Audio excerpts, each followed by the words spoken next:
Bonjour à tous et très bienvenue sur News Jardin TV. Pour ce numéro 55 de notre émission Découverte Jardin, eh bien nous sommes comme vous, nous sommes confinés dans notre petit jardin de l'Essonne, mais nous avons eu la chance au cours de l'année 2019 de tourner beaucoup de reportages. Alors je vous propose de passer un moment de décontraction, de détente, mais aussi de bons conseils jardin en regardant nos vidéos. Alors restez avec nous et vous allez voir que lorsqu'on est au jardin, eh bien le confinement, c'est pas si désagréable que cela. Parmi les plantes de terre de bruyère, je suis sûr que vous connaissez les azalées ou les rhododendrons, peut-être même d'ailleurs les pyris. Mais avez-vous déjà vu des calmias? Eh bien ce sont aussi des éricacées, des petits arbustes absolument délicieux que je vous propose de découvrir ici au Jardin botanique de Haute-Bretagne. Ça sera notre rubrique Plantes vedettes.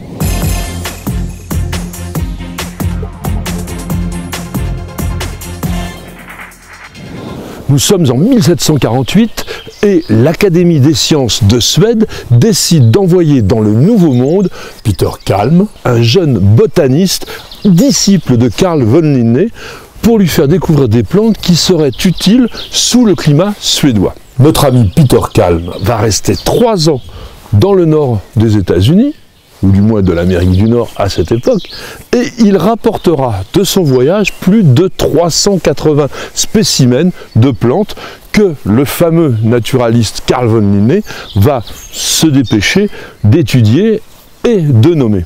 Parmi ces plantes figure ce que, à l'époque, on appelait le laurier de montagne, et que, tout naturellement, Linné, dans son Species Plantarum de 1753, va appeler Kalmia en l'honneur de Peter Kalm. Linné va décrire les 2 espèces connues à l'époque, Kalmia latifolia qu'on appelait le laurier de montagne et le Kalmia angustifolia que les Anglais appellent le sheep laurel, c'est-à-dire le laurier de mouton. Mais ce n'est pas Peter Kalm qui a trouvé le premier les calmias. Et 12 ans plus tôt, le fameux naturaliste américain John Bartram avait envoyé à un marchand de Londres, Peter Collinson, des spécimens de calmias, et ce sont donc les premiers qui ont fleuri en Europe. Toujours en Angleterre, en 1767, est arrivée la 3e espèce que l'on cultive habituellement dans les calmias, le Kalmia polyfolia. Le genre Kalmia appartient à la famille des éricacées. Cela signifie que c'est un cousin des rhododendrons et des bruyères, par exemple. Il en existe 7 espèces, du moins 7 espèces répertoriées. Elles sont toutes originaires d'Amérique du Nord. On les rencontre depuis l'Alaska jusqu'au sud de la Californie et même jusqu'en Floride. Ce sont donc des plantes tout à fait rustiques que l'on peut accueillir dans nos jardins. Mais les calmias ont une particularité botanique assez intéressante que je vous propose de découvrir maintenant en détail. L'inflorescence du calmia est absolument remarquable. C'est un corymbe, c'est-à-dire que nous avons tous les boutons à la même hauteur, mais ils sont insérés sur le pédoncule à des niveaux différents. C'est un peu comme le poirier par exemple. Eh bien ces boutons sont tout à fait spectaculaires. Regardez, ils ont des espèces d'excroissance sur la périphérie comme cela, on dirait un peu des chapeaux d'évêque, et chacune de ces excroissances est en fait une loge pollinique à l'intérieur de laquelle se trouve, lorsque la plante est en bouton, l'étamine un petit peu coincée. Au moment de l'ouverture de la corolle, c'est-à-dire donc de la fleur, on voit ici que les étamines se trouvent la tête vers le bas, un petit peu bloquées, et en fait elles sont dans une position de ressort. Et au moment où l'ouverture va se faire totalement, eh bien ces étamines vont sortir un peu comme un diable de leur boîte et expulser le pollen jusqu'à 15 cm de distance. Eh bien on a longtemps cru que la plante était autogame, c'est-à-dire qu'elle se fertilisait toute seule, parce qu'elle était capable de jeter son pollen comme cela. Eh bien ce n'est pas vrai, elle a absolument besoin de la présence d'insectes qui vont faire le rôle de pollinisateurs en venant appuyer sur les étamines qui sont encore en forme de ressort. Ça va projeter le pollen sur le ventre velu du bourdon, et du coup, lorsqu'il visitera une autre fleur, il va se frotter sur cette partie-là que l'on voit ici qui s'appelle le pistil avec son style, l'endroit où on a la partie qui va vers le vert, et le petit point jaune que l'on a là, c'est le stigmate, c'est-à-dire c'est quelque chose d'assez collant sur lequel le pollen, lui, va se fixer et après, il pénétrera dans le tube et ça nous donnera des graines. Je suis à côté de cultivars de l'espèce de Kalmia la plus cultivée, Kalmia latifolia. On le reconnaît très facilement au fait qu'il a des feuilles de grande taille, elles sont ovales allongées mais elles sont grandes, elles sont au moins de 5 cm de longueur. Et elles sont disposées sur la tige de manière verticillée, c'est-à-dire un groupe de feuilles qui part du même endroit, ou pratiquement, ou alors elles sont alternes, une, deux, une, deux. L'autre caractéristique du Kalmia latifolia, c'est sa floraison terminale, donc on voit bien que les corymbes se trouvent à l'extrémité des tiges. Le Kalmia, c'est une plante acidophile, ça aime les sols acides, pas exactement autant que les rhododendrons. Dans un bon terreau forestier, il va se plaire magnifiquement. Il n'aime pas les fortes chaleurs. En plein été, il aura besoin plutôt d'un ciel voilé. Ce n'est pas une plante qui pousse très très vite. Celui-ci a une vingtaine d'années. Donc c'est idéal pour les petits jardins. Je vous parle aujourd'hui depuis le parc botanique de Haute-Bretagne qui possède une très très belle collection de ces Kalmia. Alors je vous propose de rencontrer tout de suite Alain Jounot. C'est le propriétaire des lieux et il va vous présenter quelques cultivars absolument délicieux. Je suis sûr que vous allez les adorer. Alain, vous avez cette magnifique collection de camélias. Combien de cultivars? Oh, disons une soixantaine. Celui-là, c'est Tofka. Sa particularité, c'est d'avoir de très grandes fleurs. Des fleurs qui font 3 cm de diamètre. Maintenant, on va vous proposer un petit voyage dans les étoiles. La fleur est étoilée. Il s'appelle Kalmia Galaxy. Galaxy, ouais, très très beau. Alain, ce très beau Kalmia porte le nom d'un véritable expert américain en la matière. Cet expert, c'est Richard James, qui a d'ailleurs écrit beaucoup d'articles et d'ouvrages sur les Kalmias. Il les a beaucoup suivis. Et ce Kalmia a une inflorescence avec des boutons rouges et une fleur qui s'ouvre blanche. Alain, nous avons ici quelque chose quand même de très très original au niveau de la couleur. La fleur est presque noire, le bouton bien sûr est gris. Il s'appelle Midnight et en allemand Mitternacht. J'avoue avoir un petit faible pour ce type de Kalmia qui a des couleurs assez subtiles en mélangeant du blanc avec des taches pourpres. Il s'appelle Freckles. On a donc quelque chose de très vigoureux, d'extrêmement florifère, avec des corymbes énormes. Alain, encore un magnifique Kalmia extrêmement florifère. Celui-ci c'est Moyland, créé par le docteur Hubert. C'est le plus grand spécialiste et peut-être celui qui nous offre les plus belles nouvelles variétés de Kalmia. Admirez ce mignon petit jardin. Regardez comme c'est tendre, c'est doux, c'est élégant, c'est exquis. C'est la création de Michel Manson. Nous sommes dans l'Orne et je vous propose de découvrir le jardin de la Mansonnière et ce sera notre rubrique Jardin à visiter.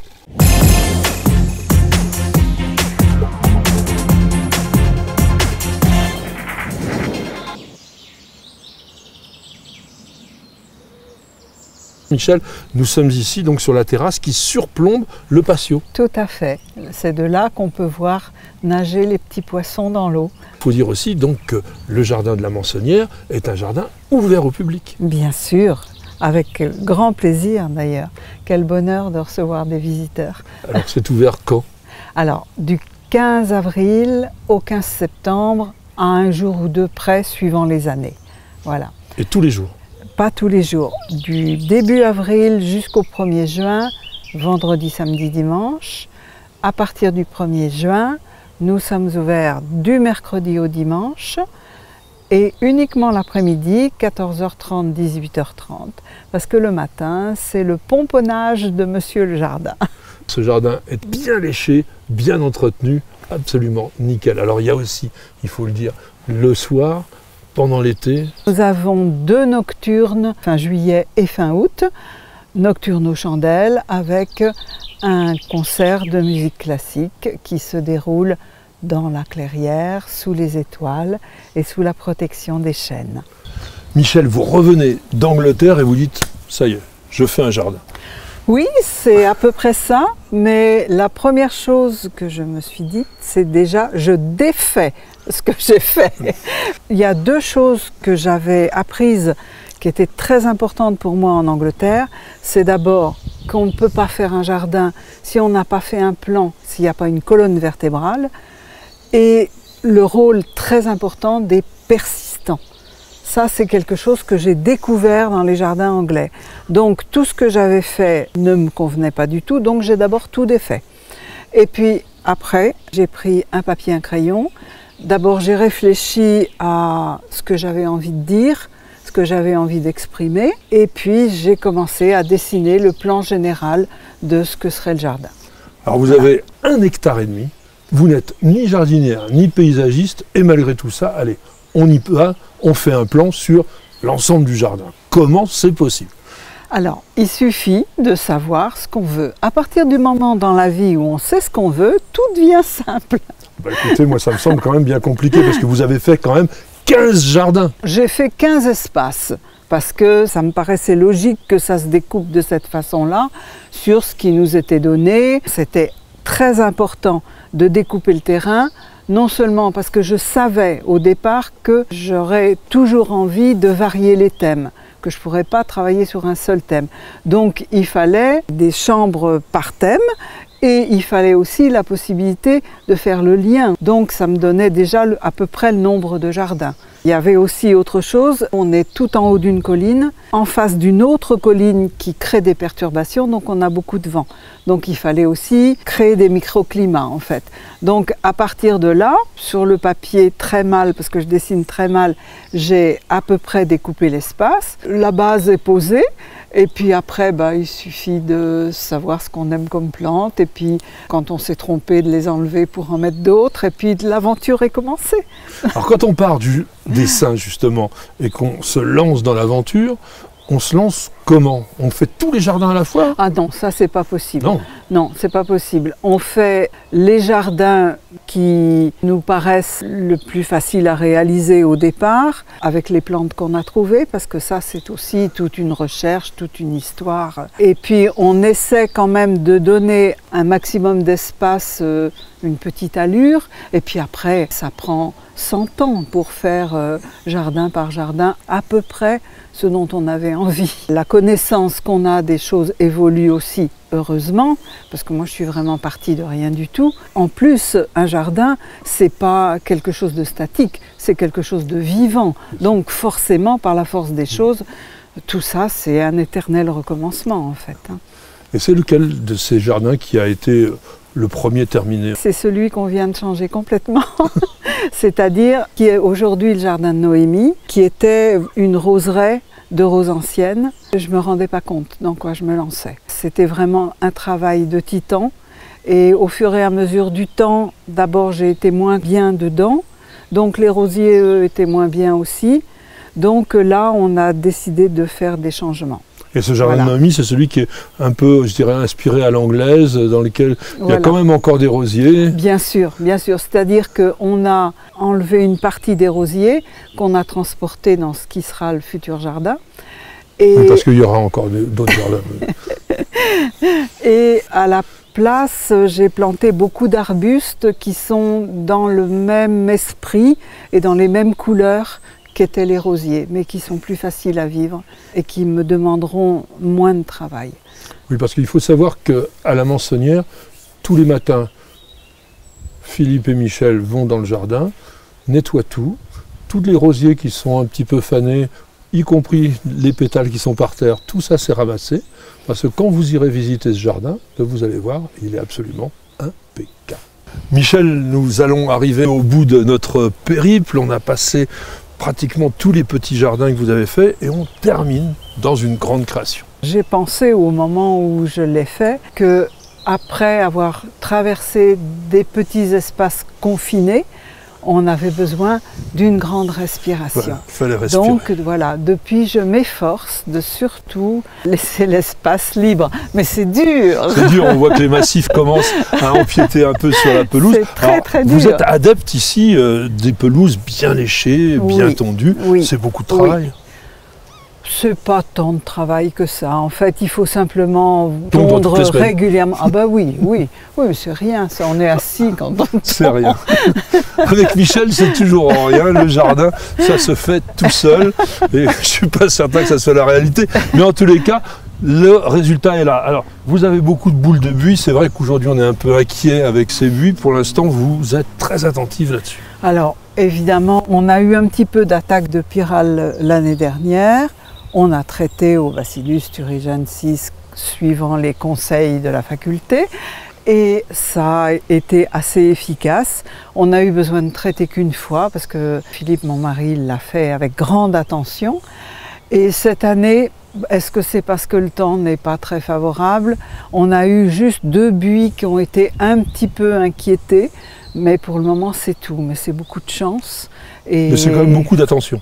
Ah, il faut regarder les buis presque tous les jours. Vous pouvez bien entendu visiter le jardin de la Mançonnière. N'hésitez pas, si vous passez du côté de l'Orne, il n'y a qu'une belle adresse, c'est les jardins de la Mançonnière. Lorsqu'on dispose d'un mur aveugle comme ici, il est intéressant de l'habiller avec des plantes grimpantes, des grandes lianes, comme nous avons l'Akebia kinata ici. Mais au milieu, il y a ce que vous voyez là, qui est une glycine. Cette glycine va fleurir bientôt au mois d'avril, on a les boutons floraux ici, et pour fleurir, elle a besoin d'être taillée. Alors nous avons déjà taillé la glycine avec Jean-Luc, il vous a montré toutes les techniques, mais là aujourd'hui je vous propose non seulement qu'il continue à la tailler, mais aussi qu'il vienne la palisser pour que l'on ait un habillage floral absolument magnifique. Alors on le retrouve tout de suite dans sa rubrique « La taille au détail ».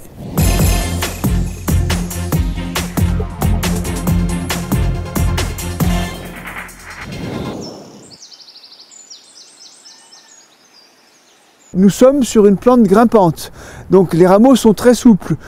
Sur un arbuste avec des rameaux durs, je supprimerai l'une des branches. Par contre, là, je vais chercher à ce que la plante se solidifie sur elle-même, comme à cet endroit-là. C'est-à-dire que je vais laisser les 2 rameaux s'enrouler l'un sur l'autre, je vais les conduire de façon à ce qu'ils se soudent et se greffent sur eux-mêmes. La structure de palissage. Donc la structure de palissage, vous avez des ancrages sur le mur et un câble. Ça va fleurir, ça c'est magnifique. Je touche à rien, là, je nettoie, je fais que nettoyer. Là ici on a fleur sur fleur sur fleur sur fleur. Donc on ne touche à rien. Je rapproche vers le fil. Ça part dans tous les sens. On le rapproche très court, voilà. Là par contre, j'ai le cas d'un rameau qu'il va falloir que j'aille conduire sur le fil pour garder la structure de la plante. Donc là, j'en étais resté à ce rameau-là. Entre-temps, j'ai changé mon échelle de position. J'ai fait bien attention à protéger la façade et je suis allé chercher ma ligature horticole pour pouvoir ligaturer la plante sur elle-même de façon à consolider la structure. Je fais passer derrière, ici, je la tourne, ici, et je fais un lien sur le fil.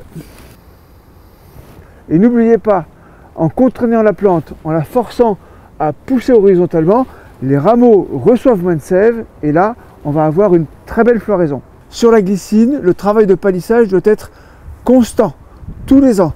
Et là, je vais rapprocher les rameaux sur le fil de façon à avoir une belle structure. Et je les attache, toujours avec ma ligature, un tour mort et un nœud plat. Ici. Je rappelle que cette ligature est en caoutchouc souple. Ici, j'ai une ancienne ligature, elle ne blesse pas la plante. Vous évitez absolument tout ce qui est armé avec du fil de fer. Parce que pour le coup, là, vous étranglez et vous blessez définitivement votre végétal. Ça part un petit peu, j'en refais une coursonne, ici. Au fur et à mesure, le fait de ligaturer et tailler, je vais avoir une structure qui va suivre le fil et ici des fleurs, des fleurs, des fleurs, des fleurs, des fleurs qui vont pendre en grappe. Au fil des années, le poids de la plante entraîne une contrainte sur le fil de tension et on n'est plus exactement à l'horizontale. Donc on va d'abord, avant de la religaturer, soulager et retendre le câble. Tac. Et tout de suite, ça a une bien meilleure allure. Maintenant, je vais vous expliquer la taille de palissage. J'ai bien tendu mon câble, j'ai une ligne bien horizontale et je vais aller sélectionner mes rameaux, les tailler. Donc là, ici, on a mon rameau. Je l'ai attaché une première fois. J'ai ici un petit départ avec un bouquet de fleurs. Je prolonge un autre départ avec un bouquet floral que je nettoie, ici. Là, je ne coupe pas parce qu'on a fleurs, fleurs, fleurs. Donc, une première année, j'ai eu des fleurs. Une deuxième année, j'ai eu des fleurs. Une troisième année, j'ai eu des fleurs. Ça, on conserve. Ici, j'ai la même chose qui est en train de se faire sur ce petit départ-là. Je nettoie un bois sec. Je nettoie les bois secs. Je nettoie les bois secs. Je continue, je prolonge. Ici, ça va donner une fleur. Là, je nettoie un bois sec. Et là, j'ai le prolongement de l'année que je vais couper à 2 yeux. Et là, je fais 1, 2 et je coupe. Donc, je vais aller rassembler les rameaux les uns sur les autres. Le palissage, je prends les rameaux, je les imbrique les uns dans les autres, toujours en conservant la direction du fil. Il faut que ce soit le plus naturel possible. Voilà. Et là, par exemple, je vais refaire une attache avec ces 4 là, ici. Voilà, 1, 2, 3, 4. Toujours bien serré. La qualité, c'est le serrage. Quelquefois même, je fais 2 tours consécutifs. Voilà. Donc là, ça tient bien. Au fur et à mesure, la plante se solidifie sur elle-même, elle va se lignifier et elle va se consolider pour faire vraiment un tronc qui va faire le tour de la maison. Vous remarquerez que la glycine, c'est une liane volubile. Le kiwi, c'est aussi une liane volubile. On retrouve exactement les mêmes principes de taille et de palissage. Regardez notre vidéo, la taille du kiwi. Ça va aller en dessous, vous voyez. Ça va aller bien horizontal, bien droit comme ça. Ça, c'est pas la peine que ça monte. Hop, ici. Là maintenant, je vais passer à la phase d'attachage. Donc là, je rassemble les rameaux les uns dans les autres. Je les imbrique bien. Lui, j'ai dit que je le mettais là, ici. Là, on va l'attacher comme ça. Ici.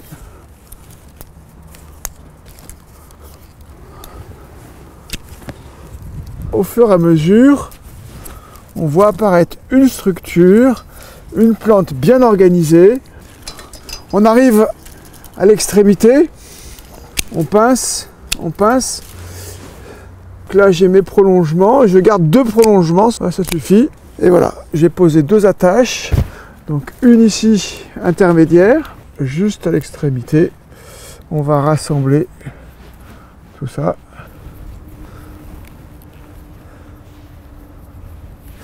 Hop, dernier nœud. Et là, je suis dans le prolongement complet. Ça sort un petit peu trop. Mais comme ça va donner de la fleur, je garde.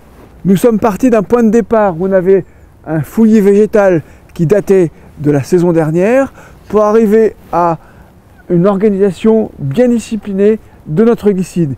Mais n'oubliez pas, la glycine, c'est un végétal constricteur. Elle est extrêmement puissante. Et vous voyez ce qui se passe. Elle a toujours tendance, naturellement, à s'enrouler sur son support. Et surtout, veillez bien à ce qu'elle ne s'enroule pas autour de vos gouttières. Taille tôt, taille tard, taille court, mais taille donc et à bientôt pour une nouvelle taille en détail. La permaculture, et oui, ce mot est dans toutes les bouches des potagéristes aujourd'hui et il cache pas mal de techniques différentes. Alors, je suis au domaine de la Hardouinais, dans les Côtes d'Armor, dans un jardin potager absolument magnifique où on pratique des techniques inspirées, on va dire, de la permaculture. Et vous allez même apprendre que la permaculture ne date pas d'hier, mais bien d'avant-hier. Alors, je vous propose tout de suite de nous rendre en Bretagne. Ça sera notre rubrique Conseil jardinier.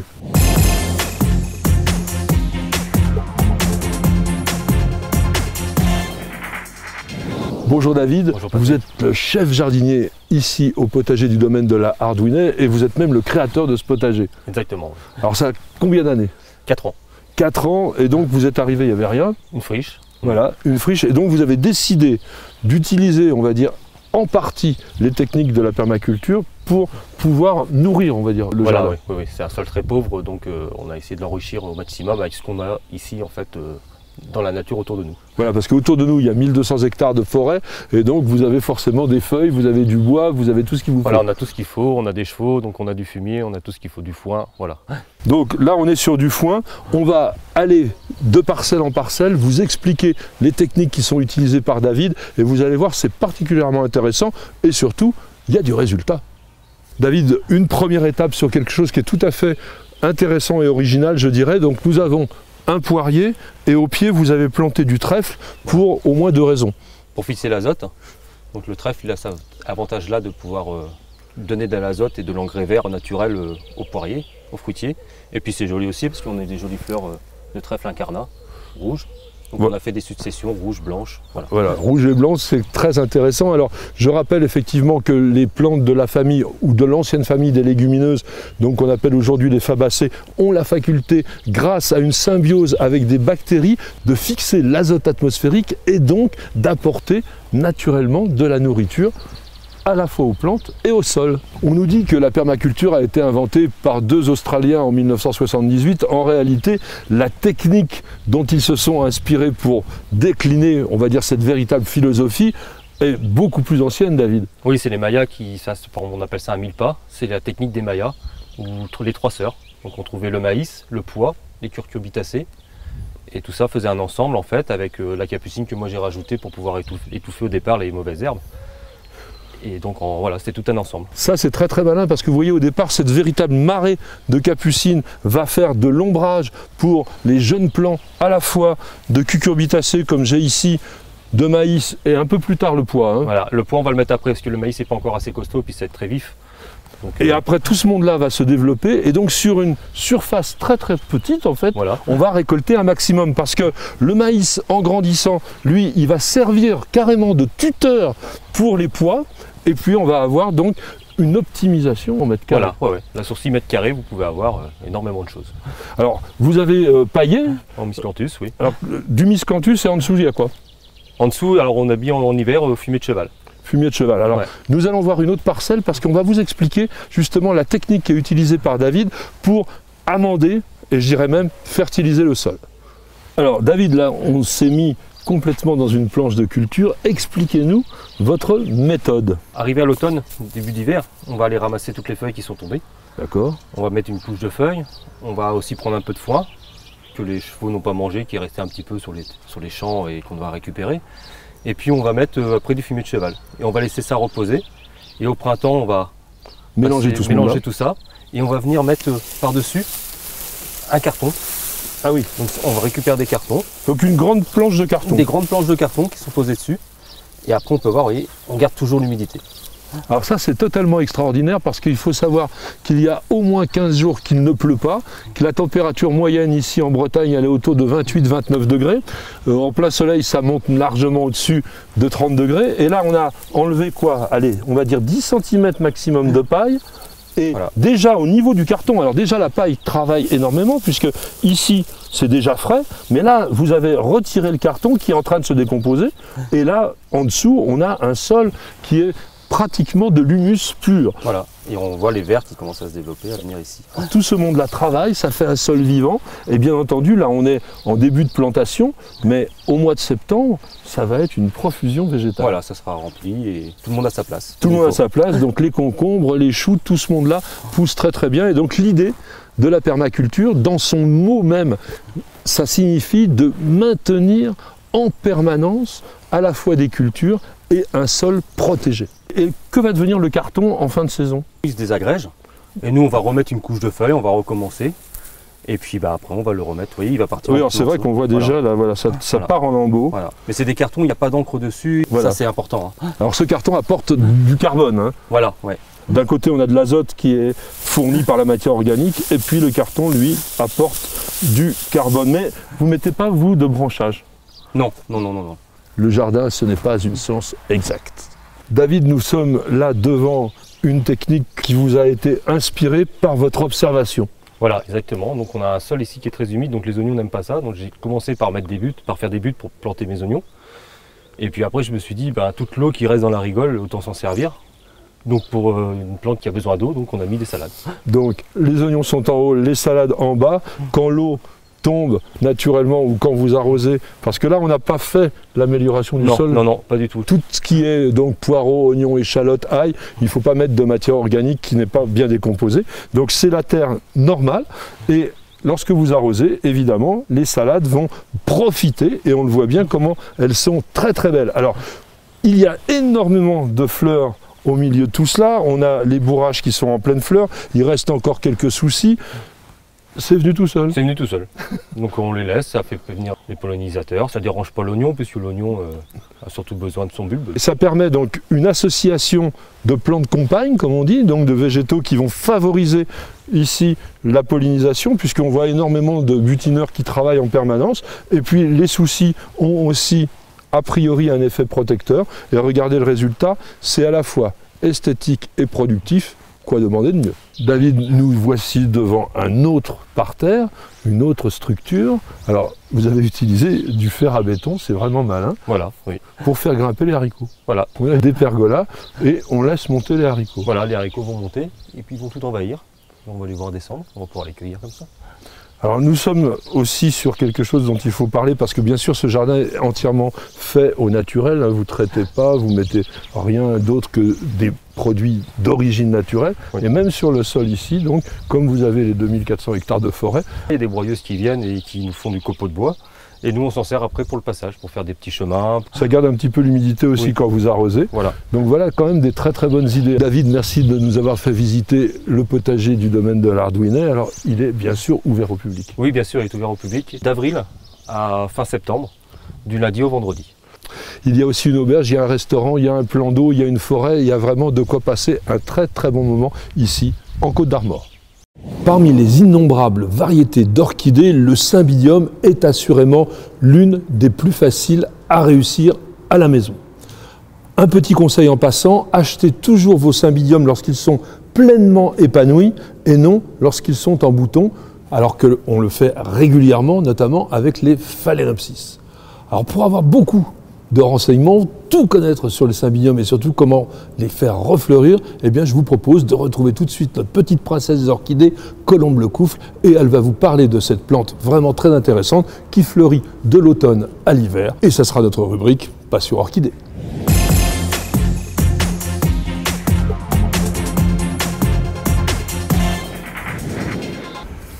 Bonjour à tous, aujourd'hui je vais vous parler du cymbidium. Cette plante est originaire de l'Himalaya.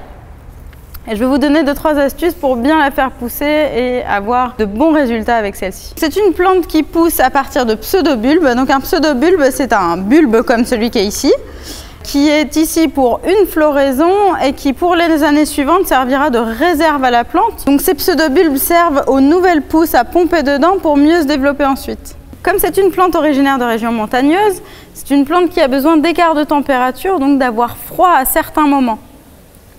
C'est-à-dire que pendant l'été, vous pouvez la mettre dehors, de mai à octobre. Pendant toute la période orgel, elle sera avec beaucoup de soleil le matin et le soir, et aussi protégée de la pluie pour pouvoir réguler les arrosages. Quand vous rentrez votre cymbidium à l'intérieur à l'automne, préservez des températures aux alentours de 15 degrés pour que les tiges puissent se développer. Si elles ont trop chaud, elles risquent de stagner et de ne pas fleurir. Quand votre cymbidium est en cours de croissance, qui développe des nouvelles pousses ou éventuellement des nouvelles hampes florales, il faudra penser à l'arroser vraiment régulièrement. Ici, j'ai un pot qui fait à peu près 12 à 15 cm.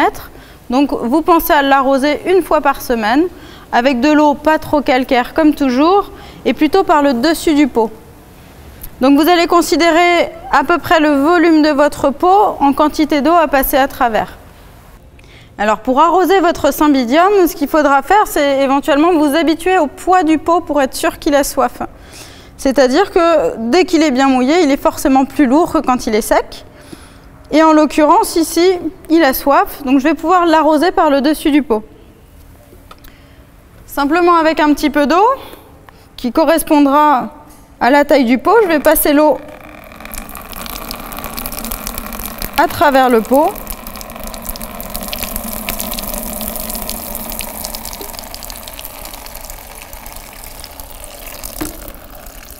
Donc vous voyez ici, j'ai passé une bonne quantité d'eau pour être sûr que la masse de racines ait pu boire comme il le faut. Il ne faut pas juste jeter un petit verre d'eau, ça ne suffirait pas du tout à nourrir toute cette masse de racines à l'intérieur. Et bien sûr, vous laissez égoutter l'eau tranquillement avant de remettre votre cymbidium dans son cache-pot ou dans une soucoupe ou comme ça. Si jamais vous laissiez votre cymbidium avec les pieds dans l'eau, comme toutes les orchidées, ça pourrirait et ça pourrait poser de sérieux problèmes.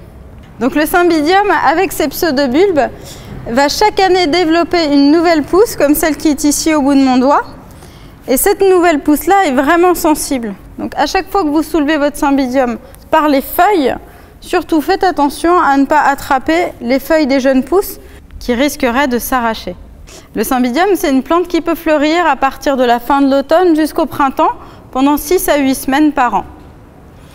Une fois que vos fleurs sont fanées, comme on le voit ici, donc vous pouvez les enlever délicatement si elles veulent bien.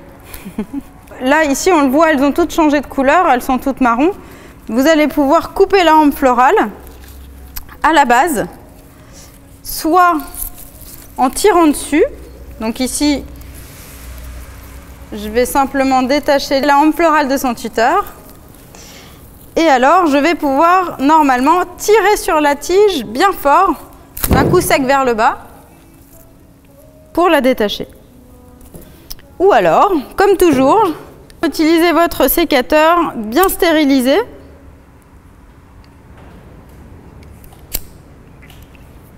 Et venir couper la hampe florale à la base de la plante. Hop. Pour le cymbidium, on va toujours couper la hampe florale tout en bas, c'est-à-dire que le cymbidium, contrairement au phalaenopsis, ne refleurira pas sur la même tige, mais toujours à partir d'une nouvelle pousse de feuilles. Vous allez enlever les tuteurs pour être sûr de ne pas vous blesser avec. Une fois que mon cymbidium est défleuri, ce qu'il va falloir faire, c'est le placer dans une pièce qui est très lumineuse, c'est-à-dire normalement en face d'une fenêtre, à moins d'1 mètre de la fenêtre, et surtout, idéalement, dans une pièce qui varie en température entre le jour et la nuit. Donc vous allez prévoir une pièce qui arrive aux alentours de 15 degrés la nuit, ce serait vraiment bien. Quand le cymbidium a fini de fleurir, ce n'est pas pour ça qu'il rentre en dormance. Il est dans une période à l'intérieur de la maison où on va avoir tendance à chauffer, donc il va sécher régulièrement, et alors on continue des arrosages à peu près hebdomadaires. À partir du printemps, vous apporterez de l'engrais croissance à votre cymbidium, un arrosage sur 2. Donc l'engrais croissance, c'est un engrais qui est équilibré en azote et qui va aider les pousses à bien se développer pendant tout l'été. À la fin de l'été, vous passerez à l'engrais floraison qui est plus riche en potasse et en phosphore pour aider les hampes florales à se développer et être plus abondantes en fleurs. Pour bien doser l'engrais, référez-vous toujours au mode d'emploi détaillé sur le flacon. Ici, en l'occurrence, on nous conseille 5 ml par 2 litres d'eau, ce qui correspond à 1 cuillère à café.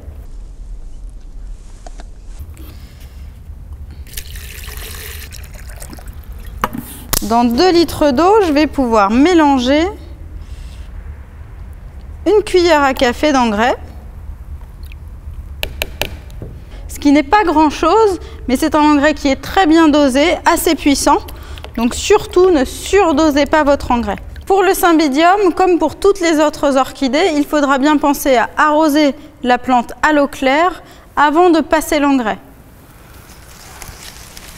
Donc vous allez pouvoir prendre votre plante bien arrosée et ensuite y passer une bonne dose d'engrais.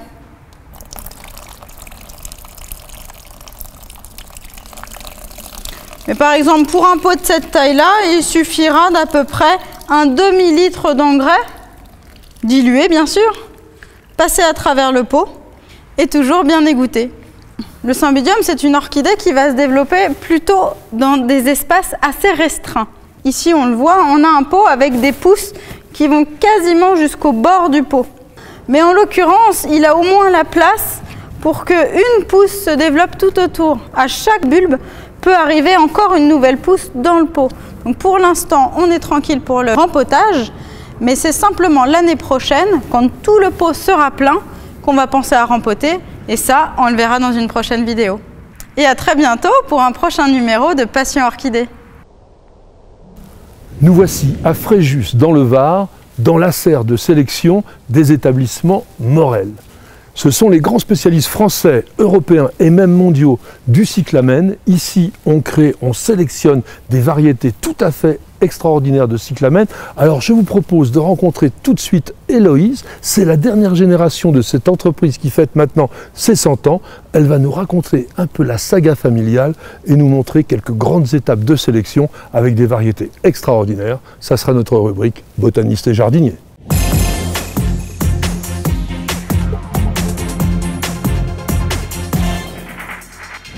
Héloïse, bonjour. Bonjour Patrick. Alors merci de nous accueillir ici dans les serres des établissements Morel. Vous avez 100 ans, vous ne les faites pas évidemment, mais vous allez nous raconter l'histoire de cette magnifique famille spécialiste des cyclamens et vous pouvez le voir autour de nous. Ça a commencé en 1919 avec mon arrière-grand-père Pierre Morel qui a débuté à Châtillon-sur-Chalaronne. Il a commencé par des graines de prime vert et des jeunes plants de légumes. Et ensuite, il a fait aussi du cyclamen. Lui s'est attaché à cette plante et a commencé à cultiver donc, des variétés dites de population et a commencé l'amélioration variétale. Donc la sélection de population, c'est qu'on prend plein de cyclamen et puis on va essayer là-dedans de trouver ceux qui sont les plus intéressants. Voilà, c'est ça. Mais c'est surtout lorsque son fils est arrivé donc, dans son entreprise, à 17 ans, qu'a réellement commencé l'histoire en fait, du cyclamen Morel et son expansion. Héloïse, c'est votre grand-père Charles qui va lancer l'amélioration variétale réellement. Il a ensuite créé ses propres établissements à Golfe-Juan dans les années 60. Il ne travaillait pas seulement le cyclamen, mais également la pensée, les primes verts, les cinéraires notamment. Et il s'est attaché par rapport au cyclamen à créer des variétés population et à les vendre et à faire des échanges de graines avec justement la Belgique, l'Allemagne, la Hollande. Donc il y avait déjà un petit début de l'internationalisation. Tout à fait, c'était déjà un obtenteur reconnu internationalement à l'époque. Il commercialisait des variétés dites tétraploïdes ou des diploïdes à grandes fleurs. Donc ce n'était pas du tout les mêmes critères qu'aujourd'hui. Les fleurs étaient beaucoup plus grandes, oui. Les lots beaucoup plus hétérogènes, mais ça correspondait aux connaissances et aux besoins de l'époque. Exactement. Dans les années 70, 6 de ses fils ont repris son activité. Ils ont commencé donc, à ouvrir ces serres ici à Fréjus. En 1994, il n'en restait plus que 4. 2 des frères ont décidé d'ouvrir leur propre activité juste à côté d'ici, donc un camping. Donc ils se sont un petit peu écartés de la société. Et à 4, ils avaient chacun leur rôle. Vous êtes présent dans plein de pays. C'est ça, on commercialise dans 70 pays et on est présent dans encore plus puisque les graines, ça voyage, c'est une belle réussite. On va faire un grand bond au niveau de l'histoire, mais là aujourd'hui, devant nous, on a des choses qui n'existaient absolument pas à l'époque. Oui, effectivement, devant nous, on a une des variétés qu'on a créées ici chez Morel. Ça s'appelle la variété Fantasia. Elle est très originale parce qu'elle a une grosse bordure blanche et le centre du pétale coloré. Ce qui est super aujourd'hui, c'est qu'on arrive à avoir des lots de plantes totalement homogènes, une plante ronde, très fleurie. On a des plantes qui sont aussi de plus en plus costauds, ça il faut bien le dire, c'est important. Ah oui, aujourd'hui elles sont beaucoup plus robustes, elles tiennent bien, elles tiennent à la chaleur, également au froid jusqu'à -2, -3, si tant est qu'elles soient un petit peu abritées quand même, des vents ou des grandes pluies. Et on a des variétés avec des qualités culturelles qui sont bien meilleures qu'autrefois. Notre goût, c'est de rendre le cyclamen plus jeune, plus actuel, qu'il soit bien dans nos intérieurs. On a vraiment le goût de l'innovation et de l'originalité. Et donc ça s'appelle tout simplement le talent. Donc nous avons en face de nous maintenant des mini cyclamens qui mesurent une vingtaine de centimètres de hauteur, mais ceux-là sont particulièrement extraordinaires. Ils ont une crête en haut du pétale. Oui, et donc vous les avez appelés Victoria parce qu'ils ont comme une sorte de couronne. Tout à fait. Ici, vous avez un critère incroyable, un parfum. Alors bien sûr, vous ne le voyez pas, on est simplement avec des images, mais je peux vous garantir que d'ici, je sens le parfum qui ressemble un peu à un parfum de rose de ces cyclamens. C'est une chance inouïe. Oui, oui, on est ravis d'avoir un cyclamen avec nous on appelle ça le caractère Victoria. C'est déjà une très belle réussite. Ça c'est unique, aujourd'hui ça n'existe pas ailleurs au niveau du cyclamen. On a été les premiers justement en 2003 à travailler sur ce caractère, sur de la grosse plante d'abord. En fait les mini-cyclamens, on avait l'impression que tout le monde connaît, mais oui, mais ça n'a pas été très facile à créer, c'était des choses qui sont apparues relativement tard. Effectivement, c'est apparu dans les années 70-80 où il y a commencé à avoir un engouement pour les mini en Europe. À l'époque, les mini-cyclamens, c'était des petites fleurs sur des plantes moyennes, mais donc des plantes avec des grandes tiges, plein de petites fleurs, donc rien à voir avec le mini d'aujourd'hui. Donc vous avez réussi à les rendre compacts, mais aussi ils sont même plus résistants au froid que les gros. Si on les met à l'extérieur, leurs fleurs tiennent mieux. C'est des cyclamens à mettre dans votre jardin ou sur le balcon et ça tient vraiment très très très longtemps. Il va falloir être un petit peu patient quand même pour avoir ces cyclamens avec la petite couronne que l'on appelle Victoria et surtout les parfumés, environ 2 ans. Mais devant nous, nous avons la nouveauté du moment. Héloïse, quelle est la qualité particulière de cette variété que vous appelez Indiaka? Alors, voilà. Alors, Indiaka, c'était une super trouvaille. On a une base de pétales blanche et un haut du pétale coloré vif. Parce que ce qui existait jusqu'à présent et qui était déjà une nouveauté à l'époque, c'était ça. C'est-à-dire qu'on avait l'œil foncé et la partie supérieure des pétales qui étaient blancs. On l'a vu déjà au début du reportage. Ça n'existait pas jusqu'à là. Non. Et donc en fait c'est vraiment le résultat d'un travail de recherche. Ça c'est quelque chose que vous recherchiez et vous avez mis combien d'années pour trouver ça? Alors on a mis 10 à 15 ans. 10 à 15 ans, avec vraiment l'objectif de se dire j'aime bien ça, mais si on pouvait l'inverser, ça serait pas mal. Voilà, c'est ça. Et en fait, on a trouvé que le contraste avec le bas du pétale blanc et le haut coloré vif donnait un super contraste et que c'était très lumineux, très attractif. Et moi, c'est ma variété préférée. On voit que les cyclamens nous réservent vraiment beaucoup de surprises, alors souhaitons aux établissements Morel encore un siècle de belles créations. Merci mes amis d'avoir suivi cette émission Découverte Jardin. J'espère que nous vous avons fait passer un moment agréable et que vous avez oublié pour un petit temps le confinement. Alors restez tranquillement chez vous, il y a énormément de vidéos sur News Jardin TV. Respectez bien sûr toutes les consignes gouvernementales et nous allons nous retrouver très très rapidement pour un prochain numéro et de nouvelles vidéos sur News Jardin TV, bien sûr. Merci d'avoir regardé notre vidéo, j'espère qu'elle vous aura plu. Alors si vous êtes des passionnés de plantes, de jardin, de botanique, de jardinage, vous êtes tombés à la bonne place. Et savez-vous également que News Jardin TV, c'est un site internet. Nous y avons mis beaucoup d'articles, des photos, des vidéos bien sûr, mais également des dictons et des citations. Alors rendez-vous dès maintenant sur www.newsjardintv.com. À très bientôt.